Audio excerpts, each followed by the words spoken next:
Innovaatio on uusi tai merkittävästi uudistettu tuote, palvelu tai prosessi, joka on käytännössä testattu ja josta on havaittu olevan aidosti hyötyä.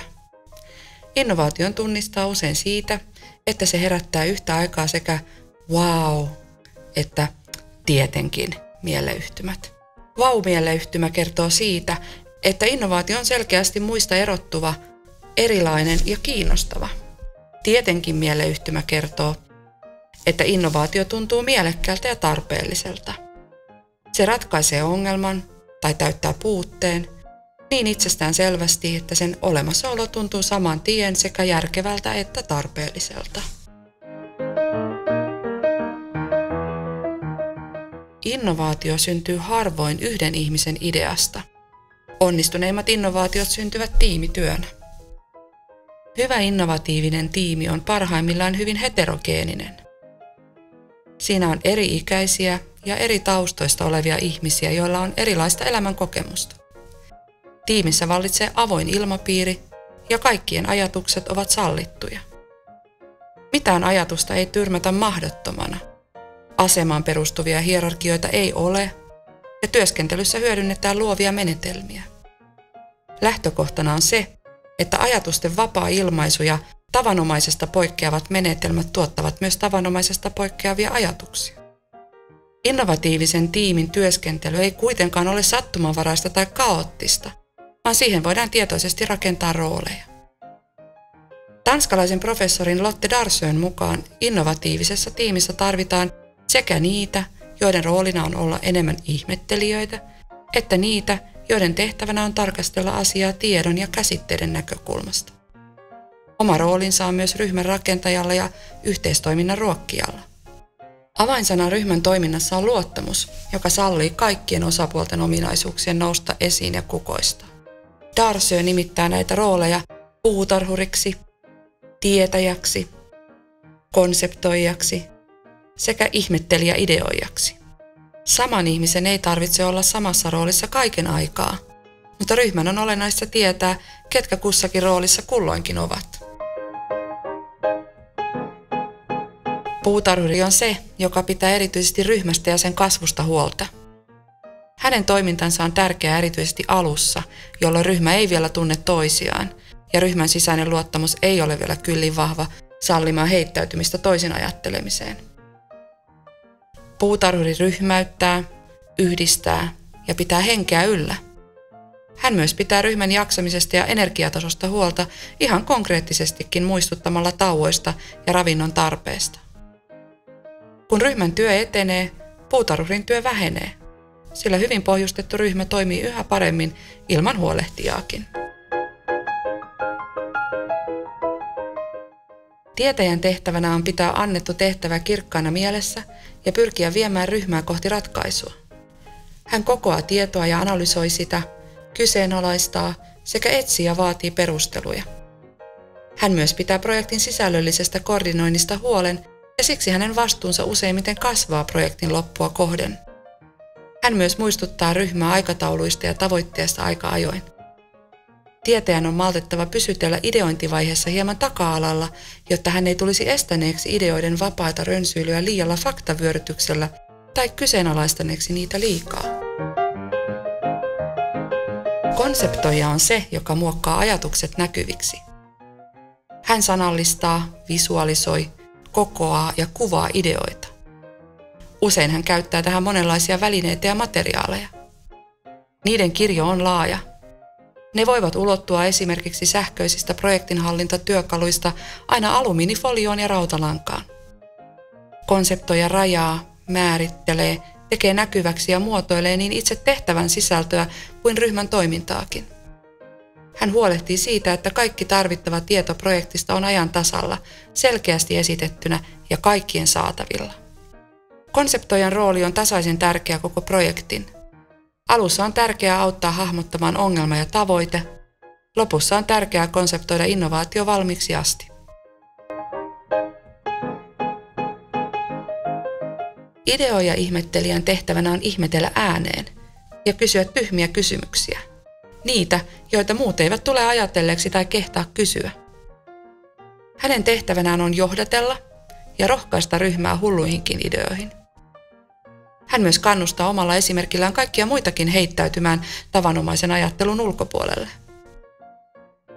Hän haastaa itsestäänselvyyksinä pidettyjä asioita ja kysyy entä jos kysymyksiä. Ideoja ihmettelijän rooli on tärkeää erityisesti alussa, jolloin on pyrittävä vapauttamaan ajattelua tavanomaisen ulkopuolelle. Hänen tehtävänään on pidätellä prosessia riittävän kauan avoimessa vaiheessa, jolloin uusia ideoita on mahdollista nousta esiin. Kuitenkin jossain vaiheessa innovaatioidean jatkuvan aukipurkamisen on loputtava, jotta prosessin on mahdollista kehittyä kokeiluvaiheeksi ja valmiiksi innovaatioksi saakka. Innovaatio on ratkaisujen tuottamista olemassa oleviin ongelmiin. Prosessi on spiraalimainen. Se alkaa ongelman tunnistamisesta. Siitä se etenee kokeiluvaiheeseen, jossa se testataan aiotun kohderyhmän kanssa. Tällä tavalla on mahdollista saada ensikäden tietoa innovaation toimivuudesta sekä kehitysehdotuksia sen parantamiseksi. Innovaation alkusykäys on tarve. Tarve voi olla ilmeinen tai vielä tunnistamaton. Tarve syntyy useimmiten siitä, että maailmassa on jokin havaittava puute tai virhe. Tarpeita voi nousta esiin satunnaisesti ja sattumanvaraisesti, mutta niitä voi myös tietoisesti kartoittaa. Lähtökohdaksi voi ottaa esimerkiksi kohderyhmän. Millaisia tarpeita on vaikkapa pienten lasten vanhemmilla tai ikäihmisillä?